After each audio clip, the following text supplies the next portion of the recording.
Buenos días, buenas tardes, buenas noches. Que Dios los bendiga. Que la paz del Señor repose sobre cada uno de ustedes, sobre su hogar, sobre su familia. Que Dios los bendiga no solamente hoy, sino todos los días de sus vidas. Quisiera compartir algo con ustedes que está en el primer libro del Antiguo Testamento, el libro de Génesis. Busque su Biblia, por favor, o el dispositivo donde tenga la Biblia, y vamos a considerar el capítulo 3 del Génesis, desde el verso 8 hasta el 24, si la mente no me traiciona, sí, del capítulo 3, verso 8 al 24. Es la historia completa de cuando Adán y Eva desobedecieron a Dios. Hagamos una oración y arrancamos. Amantísimo Dios y Padre Celestial, en el nombre que sobre todo nombre, en el nombre de Jesús, gracias por este privilegio y esta oportunidad de poder venir, que puedo venir ante ti con toda confianza, que tienes todo atento, que tienes todo inclinado a mi clamor y oración. Padre, vengo a exponer tu palabra, no lo que yo creo, no lo que cree la iglesia evangélica, la iglesia protestante ni la iglesia pentecostal. Vengo a exponer lo que tu palabra dice. No vengo, Señor mi Dios, con sabiduría humana. Vengo, Señor mi Dios, con lo que tú dices en tu palabra. Te pido me ayudes a exponer esto correctamente, a trazarlo claramente. Y te pido, Padre, en el nombre de Jesús, que rompas todo yugo, toda cadena, toda ligadura de religiosidad que tiene a muchas personas ciegos, creyendo que perteneciendo a una denominación, a una religión, a una organización religiosa, van a alcanzar el cielo. Van a alcanzar la entrada al cielo y a la eternidad juntamente contigo. Por favor, te pido que rompas todo yugo, toda cadena, toda ligadura que tiene atado a estas personas. Y si yo fallo en invertir algo que va a beneficiarlos, no falles en concedérselos, porque te lo pido todo para tu gloria y tu honra, en el nombre que es sobre todo nombre, en el nombre de Jesús. Padre, te doy gracias, porque eres bueno y para siempre es tu misericordia. Gracias te doy, papito lindo, porque tú no escondes la verdad de la creación, de tu creación, Señor mi Dios. Gracias. Gracias, Padre amado. Todo sea para tu gloria y tu honra, porque eres merecedor de toda gloria, toda honra, toda alabanza y toda adoración. Gracias te doy, Padre, en el nombre de Jesús. Amén, amén y amén. En cierta ocasión, Leonard Ravenhill, aquel pastor y evangelista, dijo estas palabras: Jesús no vino al mundo para hacer buenos a los malos. Vino al mundo para dar vida a los muertos. Lo repito. Leonard Ravenhill dijo: Jesús no vino al mundo para hacer buenos a los malos. Vino al mundo para dar vida a los muertos. Quisiera compartir algo con ustedes que yo he titulado La paga del pecado es muerte. Me acuerdo que hace años conversaba con un amigo hermano en Cristo que vive en el Ecuador, y yo compartía con él que si llegamos a entender claramente y correctamente el capítulo 3 del Génesis, íbamos a saber cómo es que el enemigo de nuestra alma trabaja. Muchos de ustedes han escuchado el relato de Adán y Eva. Quisiera compartir con ustedes algo que quizás nunca habían escuchado anteriormente. Vayamos a la palabra de Dios. Vayamos al capítulo 2 del Génesis, desde el verso 15 al 17, donde la palabra de Dios dice: Tomó pues Jehová Dios al hombre, y lo puso en el huerto de Edén, para que lo labrara y lo guardase. Y mandó Jehová Dios al hombre, diciendo: De todo árbol del huerto podrás comer, mas del árbol de la ciencia del bien y el mal no comerás, porque el día que de él comieres, ciertamente morirás. Eso fue lo que Jehová Dios le mandó a Adán y a Eva. Eso fue lo que Dios, las instrucciones que Dios le da al hombre, diciéndole, de todo árbol del huerto podrás comer, mas del árbol de la ciencia del bien y el mal no comerás, porque el día que de él comieres, ciertamente morirás. Desafortunadamente, usted y yo sabemos la historia y todo lo que caminó sobre la faz de la tierra, por lo menos un alto porcentaje de los que caminamos sobre la faz de la tierra, sabemos que desafortunadamente Adán y Eva desobedecieron a Dios. Vayamos al capítulo 3. Desde el verso 8 al 24, quisiera compartir con ustedes esta porción de la Escritura. Génesis capítulo 3, empezando con el verso 8. Y oyeron la voz de Jehová Dios que se paseaba en el huerto, al aire del día. Y el hombre y su mujer se escondieron de la presencia de Jehová Dios entre los árboles del huerto. Mas Jehová Dios llamó al hombre y le dijo, ¿dónde estás tú? Y él respondió, oí tu voz en el huerto y tuve miedo, porque estaba desnudo y me escondí. Y Dios le dijo, ¿quién te enseñó que estabas desnudo? ¿Has comido del árbol que yo te mandé no comieses? Y el hombre respondió, la mujer que me diste por compañera me dio del árbol y yo comí. Entonces Jehová Dios dijo a la mujer, ¿qué es lo que has hecho? Y la mujer dijo, la serpiente me engañó y comí. Y Jehová Dios dijo a la serpiente, por cuanto esto hiciste, maldita serás entre todas las bestias y entre todos los animales del campo. Sobre tu pecho andarás y polvo comerás todos los días de tu vida. Y pondré enemistad entre ti y la mujer y entre tu simiente y la simiente suya. Esta te herirá en la cabeza y tú le herirás en el calcañar. A la mujer dijo, multiplicaré en gran manera los dolores de tus preñeces. Con dolor darás a luz hijos, y tu deseo será para tu marido, y él se enseñoreará de ti. Y al hombre dijo, por cuanto obedeciste la voz de tu mujer y comiste del árbol de que te mandé diciendo, no comerás de él, maldita será la tierra por tu causa. Con dolor comerás de ella todos los días de tu vida. Espinos y cardos te producirá y comerás plantas del campo. Con el sudor de tu rostro comerás el pan hasta que vuelvas a la tierra, porque de ella fuiste tomado, pues polvo eres y al polvo volverás. Y llamó a Adán el nombre de su mujer Eva, por cuanto ella era madre de todos los vivientes. Y Jehová Dios hizo al hombre y a su mujer túnicas de pieles y los vistió. Y dijo Jehová Dios, he aquí, el hombre es como uno de nosotros, sabiendo el bien y el mal. Ahora pues, que no alargue su mano, y tome también del árbol de la vida, y coma, y viva para siempre. Y lo sacó Jehová del huerto del Edén, para que labrase la tierra de que fue tomado. Echó pues fuera al hombre y puso al oriente del huerto de Edén querubines y una espada encendida que se revolvía por los lados para guardar el camino del árbol de la vida. Génesis capítulo 3, versos 8 al 24. A mí me llama la atención cada vez que leo esta porción de la Biblia.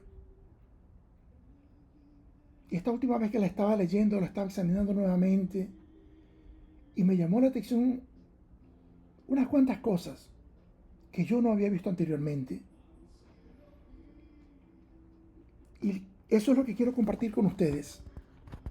Dios, en esta porción de Génesis capítulo 3, del verso 8 al 24, Dios pregunta, y escuche claramente, amigo y amiga que me escucha, Dios pregunta no porque Él no sabe qué había pasado, o porque no sabía dónde estaban Adán y Eva.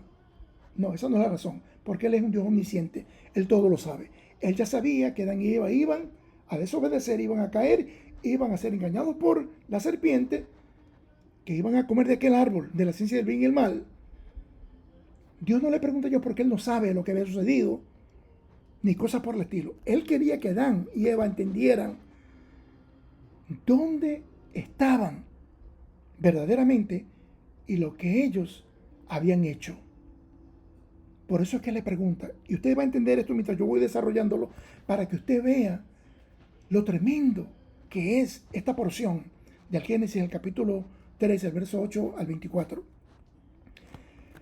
La otra razón por la cual el Señor pregunta es para darles la oportunidad de que confiesen y se arrepientan. Y en vez de ellos confesar, usted regrese nuevamente y lea la porción, Génesis capítulo 3, 8 al 24, y en vez de ellos confesar y hacerse responsable por la desobediencia, empiezan a ocuparse el uno al otro. Adán dice, la mujer tiene la culpa, la mujer que tú me diste, y la mujer culpa a la serpiente.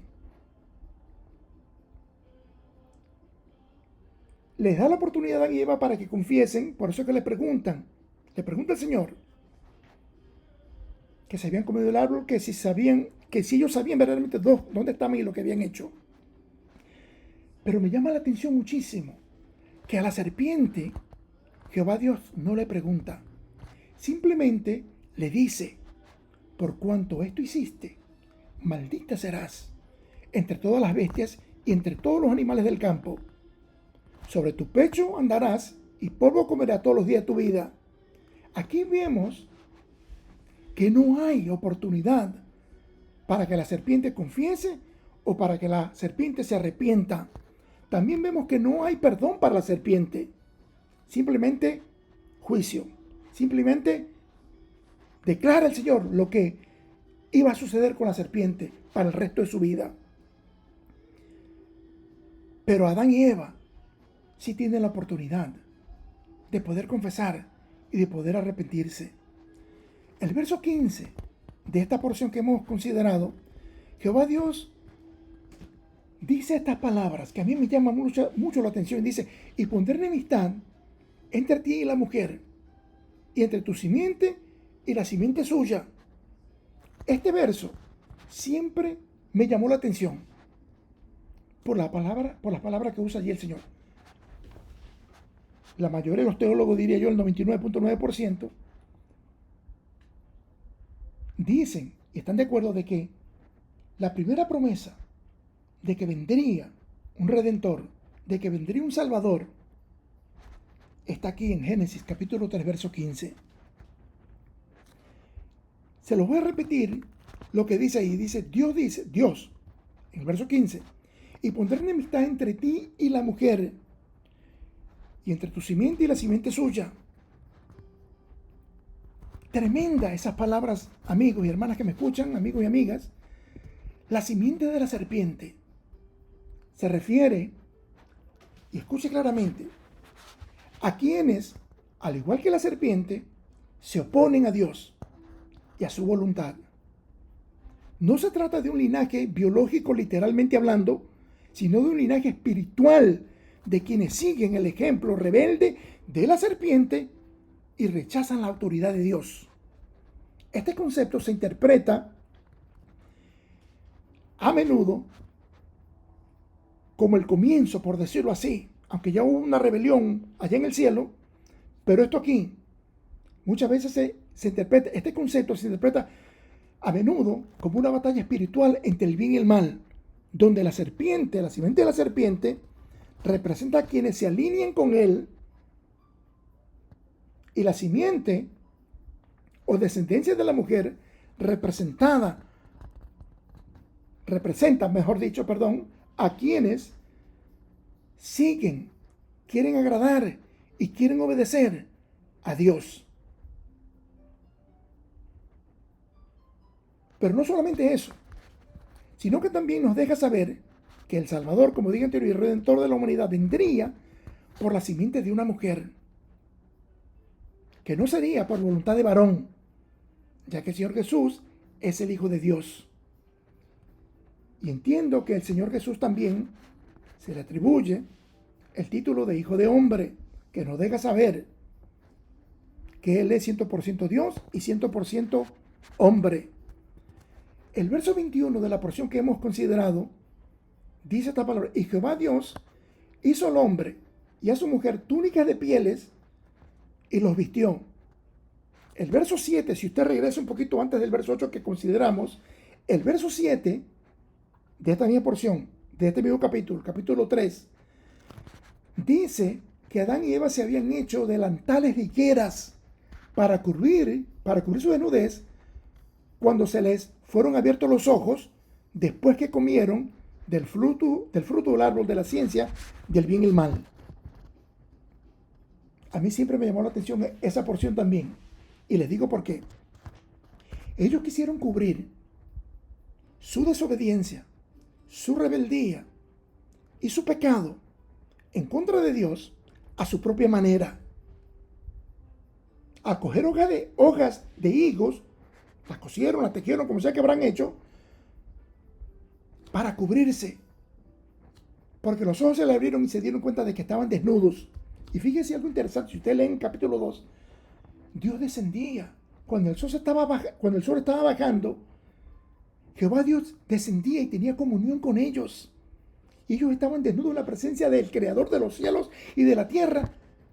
Pero los ojos no se les habían abierto todavía porque no habían desobedecido a Dios, no habían comido de aquel fruto que se les fue prohibido comer, tocarlo y mirarlo. Léalo usted para que usted vea que no le estoy diciendo algo que yo soy el que digo esto. No. La palabra de Dios dice eso y establece esto. Ellos quisieron cubrir la desnudez por su propia manera. Pero Jehová Dios sacrifica un animal para vestirlos. Por favor, piensen en esto. La salvación, la redención de nuestra alma, no es a mi manera, sino a la manera de Dios. Si la salvación de nuestra alma dependiera por nuestro propio mérito, y lo he dicho esto varias veces en estas grabaciones, o por lo bueno que soy, entonces se va en vano. Vino el Señor Jesús. En vano vino el Señor Jesús a morir. No hay religión ni organización que salve. Sea la iglesia evangélica, sea la iglesia católica, sea los mormones, los testigos de Jehová. No hay religión, ni el Islam, ni ninguna otra religión habido por haber lo va a salvar a usted, ni a mí, ni a ninguno de los que caminamos sobre la faz de la tierra.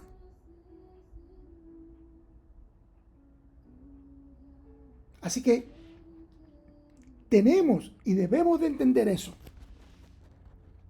Muchos teólogos creen y están de acuerdo en esto que les voy a compartir con ustedes, de que es posible que Jehová Dios haya sacrificado un cordero para cubrir la desnudez de Adán y Eva. Piensen eso, por favor. La Biblia no lo dice específicamente. Y la única razón por la cual los teólogos están de acuerdo en esta idea, en esta teoría, vamos a decirle así, es porque Jesús es el Cordero de Dios que quita el pecado del mundo. Cuando Jesús es presentado, lo introduce Juan el Bautista, las palabras que salen de la boca de Juan el Bautista, que estaba bautizando en el Jordán, son estas: he aquí el Cordero de Dios que quita el pecado del mundo. Adán y Eva, en ese día murieron espiritualmente. Por eso es que el Señor Jesús tuvo que venir. Y ahí en el Génesis 3:15 está la primera promesa de que vendría el Redentor, el Salvador de la humanidad. De que no hay ningún otro camino. No hay ninguna otra manera. No es a mi manera, no es porque yo nací católico, apostólico y romano, me bautizaron cuando era niño, hice la primera comunión, hice la confirmación, tengo fotos para probar todo esto. Todo eso pueda que sea muy bueno, pero nada de eso le garantiza la salvación de su alma. Porque si la salvación de su alma fuera por sus propios méritos, porque es bueno, porque no le hace daño a nadie, porque no roba, porque no mata, porque no comete adulterio o cualquier otra cosa, por más buena que sea, si la salvación es por nuestro propio mérito, ¿para qué tuvo que venir Jesús a morir en la cruz? En eso es que debemos de pensar. No de que, ay, sí, yo soy católico, apostólico, romano.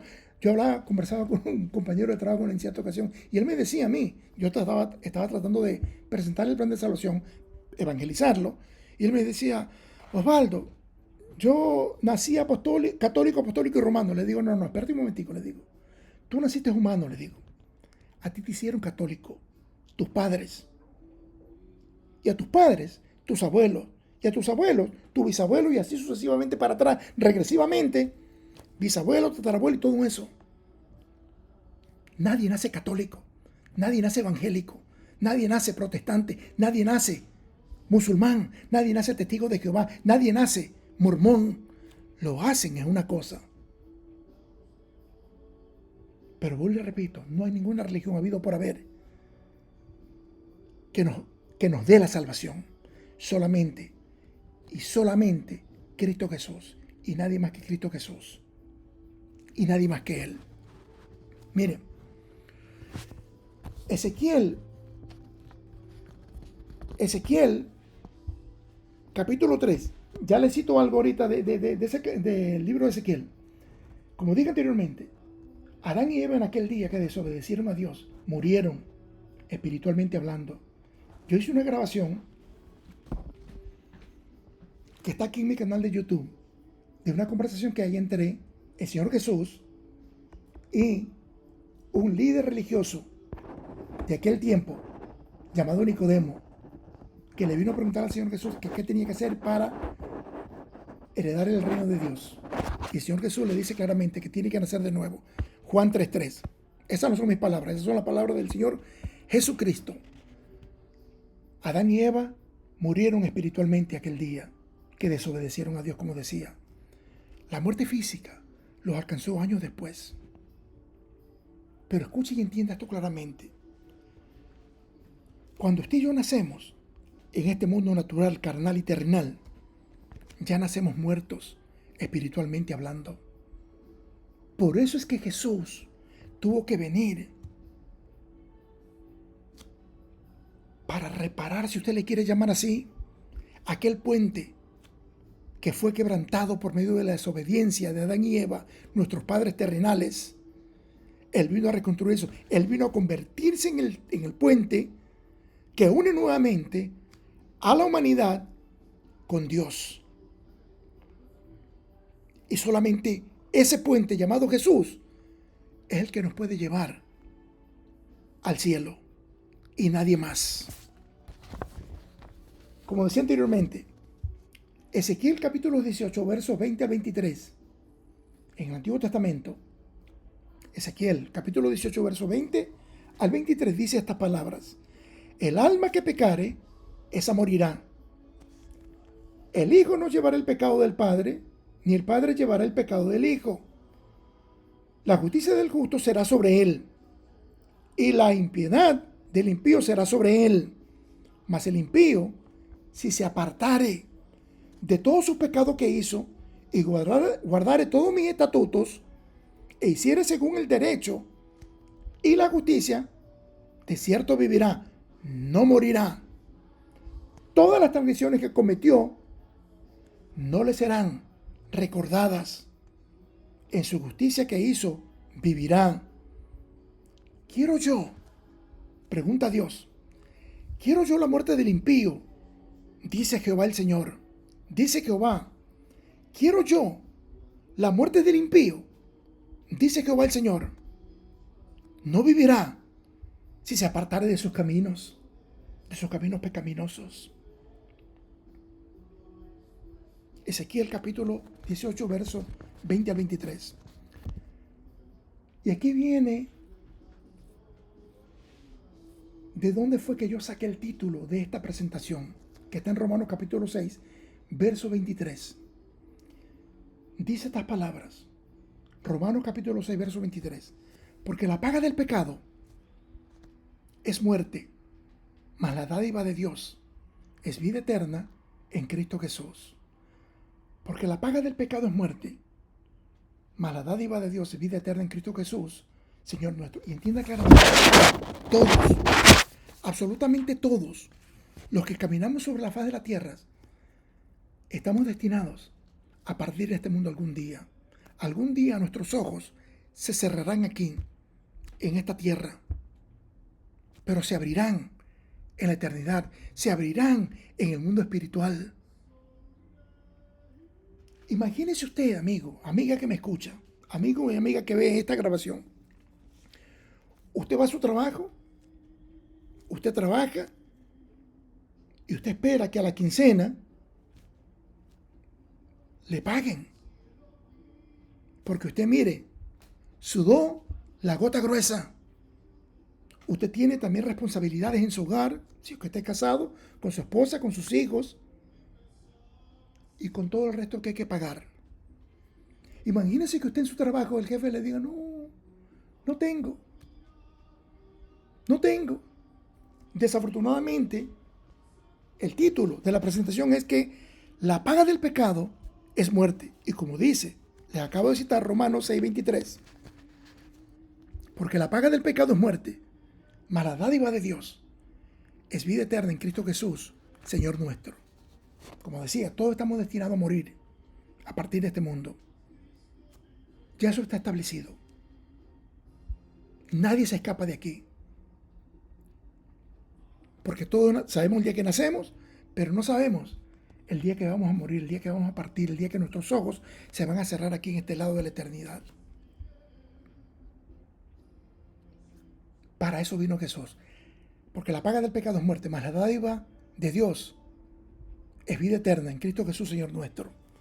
La paga del pecado, normalmente, naturalmente, carnalmente, terrenalmente, es muerte. Es muerte. Es muerte. Es separación eterna de la presencia de Dios en aquel lugar que se llama el infierno. Aunque yo sé que hay muchos por ahí, hay religiones y organizaciones que no, el infierno no existe. Eso es una imaginación, un invento humano para meterle miedo a la gente. El Señor Jesús, no yo, no la iglesia evangélica, no la iglesia protestante, no la iglesia pentecostal, la palabra de Dios, el Señor Jesús habla en el capítulo 16 del libro del Evangelio según San Lucas de los dos posibles lugares donde vamos a llegar cuando partimos de este mundo. Ahí hay una historia de un hombre rico y un hombre llamado Lázaro. Y los dos únicos y posibles lugares donde partimos de aquí, cuando cerramos estos ojos aquí, terrenalmente, carnalmente y naturalmente, o es el cielo o es el infierno. Por eso es que dice, porque la paga del pecado es muerte. La paga del pecado es separación de Dios completa y eternamente. Más. La dádiva de Dios, el regalo de Dios, el don de Dios, lo que Dios nos ofrece a cada uno de nosotros es vida eterna, pero en Cristo Jesús. No en religión, no en alguna organización religiosa, no en el catolicismo, no en la iglesia evangélica, ni en la iglesia protestante, ni en la iglesia pentecostal, no. En Cristo Jesús dice claramente, porque la paga del pecado es muerte, mas la dádiva de Dios es vida eterna en Cristo Jesús, Señor nuestro. Jesús hablando en el capítulo 14 del Evangelio según San Juan, el verso 6 dice, yo soy el camino, la verdad y la vida. Nadie viene al Padre sino por mí. Es una exclusividad de que Jesús no vino para que usted se convierta en católico, apostólico y romano, en que usted se convierta en evangélico, protestante, pentecostal, bautista, ni habido por haber religión, ni musulmán, ni testigo de Jehová, ni mormón, ni cosas por el estilo. Jesús no vino para eso. Entonces, Jesús dice, la exclusividad del Señor Jesús es esta. Yo soy el camino, no uno de los caminos. Como dicen por ahí muchas personas, en eso que le llaman universalismo, de que creen que no todos los caminos conducen al cielo. Todos vamos a llegar al cielo, porque somos buenas personas. Y vuelvo y repito, si la salvación y el cielo fuera por nuestros propios méritos, en vano vino Jesús a morir en la cruz. Yo soy el camino, dice Jesús, y la verdad. No parte de la verdad. Va a venir alguien después de mí, va a complementar, va a cumplir, va a llenar lo que yo fallé. Yo soy el camino, la verdad y la vida. Jesús no es uno de los caminos, una de las verdades en este mundo. No, Él es el camino, la verdad y la vida. El único que nos puede ofrecer vida eterna a su lado es el Señor Jesús. Hechos capítulo 4, verso 12 dice estas palabras. Porque no hay nombre dado a los hombres debajo del cielo en el cual puedan ser salvos, sino en el nombre de Jesús. Escuche, le termino lo que dice Juan, capítulo 14, verso 6. Yo soy el camino, la verdad y la vida. Nadie, como que si eso fuera poco, yo soy el camino, la verdad y la vida. Dice Jesús, yo soy el camino, la verdad y la vida. Como que si eso no fuera suficiente, para que nadie malentienda, para que nadie malinterprete, para que nadie vaya a decir, no, a mí nunca me dijeron, yo no sabía, o algo por el estilo. Nadie viene al Padre si no es por mí. Ni en esta vida, ni en la venidera, podremos acercarnos al Padre si no es por medio del sacrificio en la cruz. Por medio de ese sacrificio redentor, salvador, cuando Jesús derramó su sangre por la eternidad, por ti, por mí, por todos nuestros pecados, pasados, presentes y futuros, en aquella cruz. Llevó tus pecados, los míos y los del mundo completo. Vuelvo y repito, pasado, presente y futuro. Hasta aquel momento, hasta este momento y los futuros. Los llevó en Él, en aquella cruz, para darnos la oportunidad de poder alcanzar la misericordia y la salvación de Dios.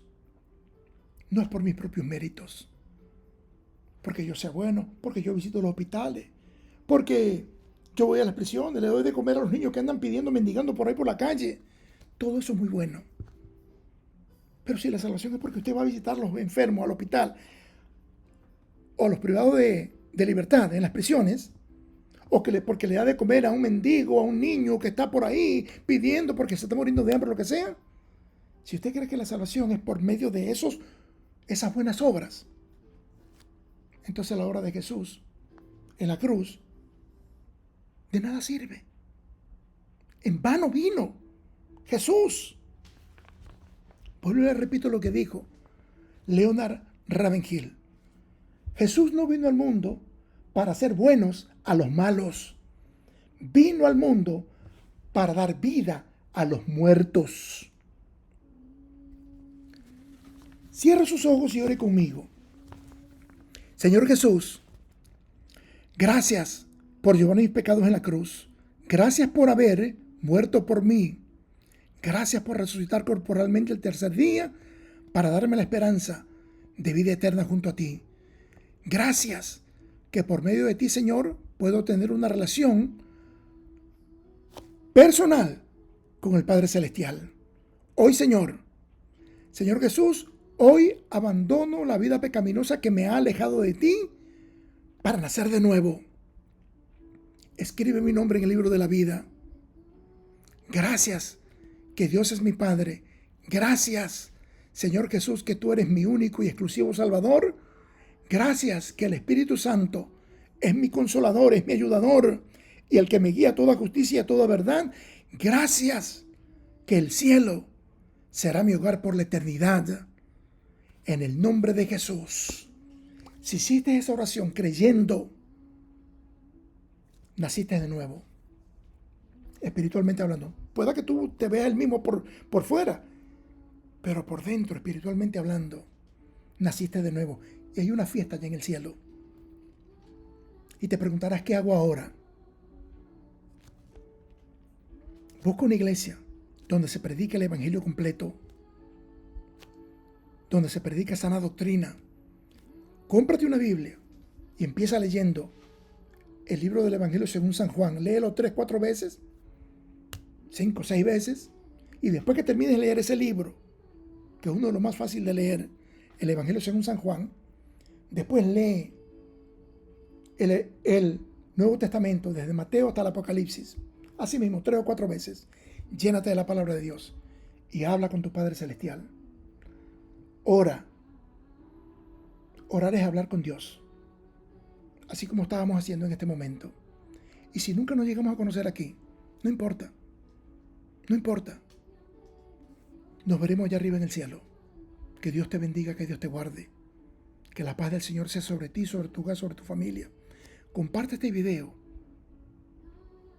con tu familia, con tus compañeros en la universidad, en el colegio, en la escuela, con tus vecinos, con tu lista de contactos. Compártelo, porque el tiempo es corto. Que Dios te guarde, que Dios te bendiga.